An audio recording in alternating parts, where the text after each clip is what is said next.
Planet Zoo has been rated E10 plus by the MSRB for crude humor, mild blood, and mild violence. It has been approved for all persons ages 10 and over. This video is brought to you in part by The Night Sheriff by Phil Foglio. Bartholomew Xenon's Xenon Land is protected by the Night Sheriff. Day and night, he's burdened by a witch's curse to be aware of all that live and play within the massive fantasy theme park. Now an attack on the park by a monster hunter who knows far too much threatens everything: the guests, the staff, and the supernaturals who take refuge in the park. The Night Sheriff must scramble to uncover not only the source of the threat, but the secrets of the park of which even he was not aware. If he doesn't, he may be doomed. The park may be doomed. And even the world may be doomed. And that's a lot of doom. Go to Amazon.com for your copy today. Hey kids, welcome back to the channel. Welcome back to Planet Zoo and the Rainbow Valley Zoo. My name's Jack. If you've been here before, welcome back. If this is your first time on my channel, welcome aboard. What we're doing, for those who haven't been following this series, is we are building a zoo in the middle of a desert valley.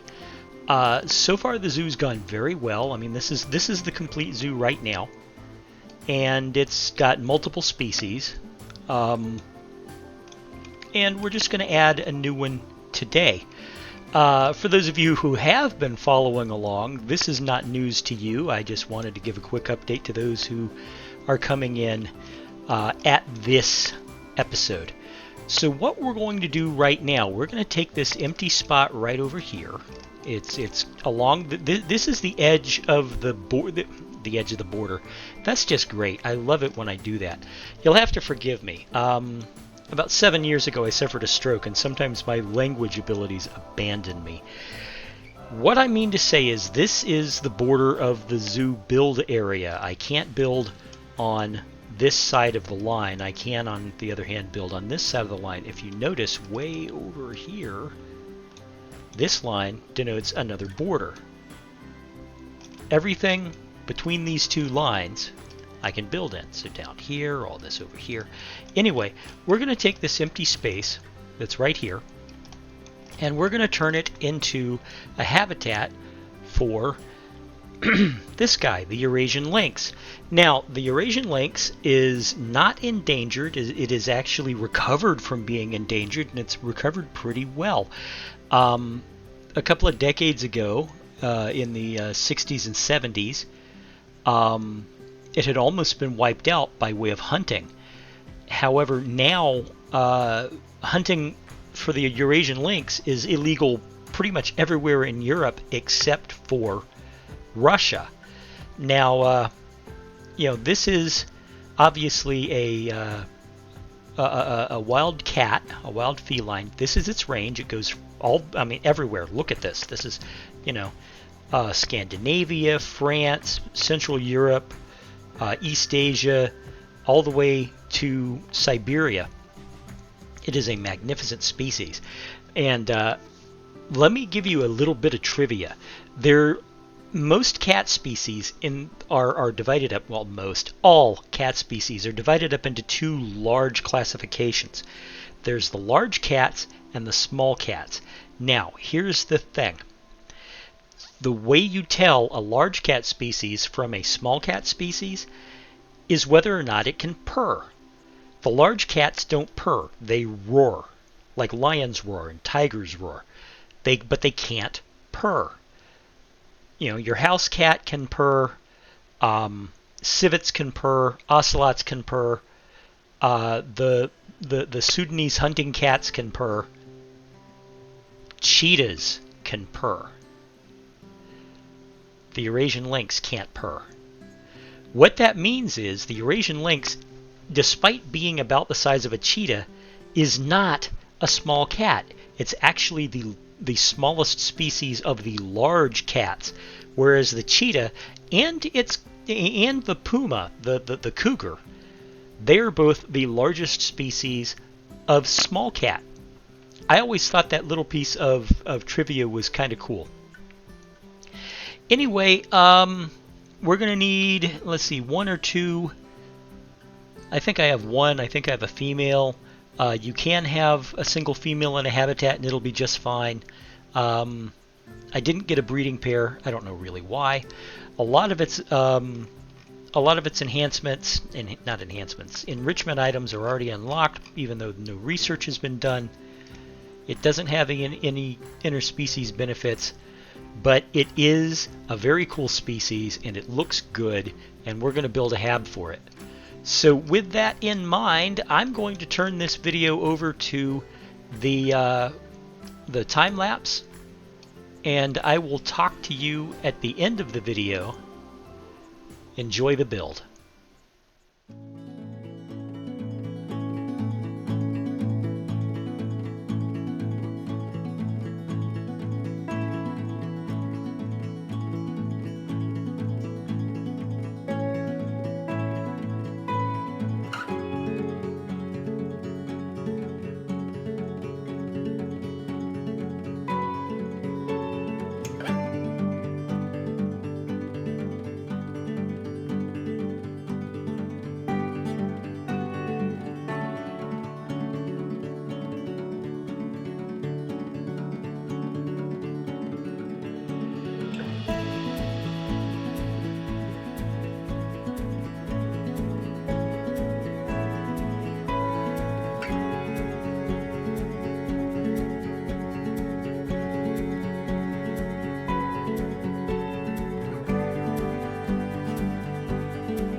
And here we have our finished habitat.